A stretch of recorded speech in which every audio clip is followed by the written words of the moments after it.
Min x'għandek tistenna meta tasal il-qorti u x'għandek tilbes sax servizzi elettroniċi huma provduti u r-rimedji jekk ma tinqedix sew.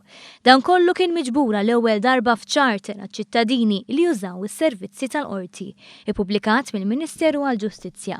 Iċ-charter qed ikun deskritt bħala dikjarazzjoni bil-miktub dwar il-livell ta' servizz li ċittadini għandhom jistennew li jirċievu mill-amministrazzjoni tal-qorti.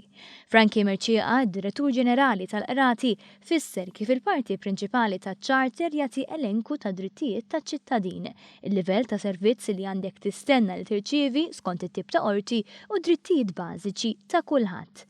Il-Ministru Owen Bonnici stqar li ċ-charter huwa l-ewwel pass li jinħoloq bilanċ bejn id-drittijiet tal-ċittadini u l-obbligi ta' min joffri s-servizz fil-qrati biex isostni livell tajjeb ta' fiduċja fis-sistema ġudizzjarja. Ħaneħdu an incremental approach pass, ġifiri ħanibdew billi nagħmlu dan il-charter li jfassal numru ta' drittijiet li għandhom iċ-ċittadini bl-idea li ma' żmien inkomplu nibnu fuq dawn id-drittijiet.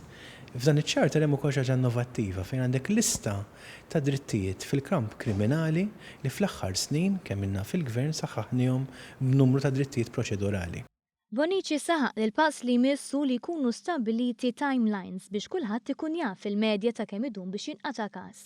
Din kienet weda oħra mi manifesti elettorali u parti mill-proġett ta' dan il-gvern għal riforma fil-qasam tal-ġustizzja.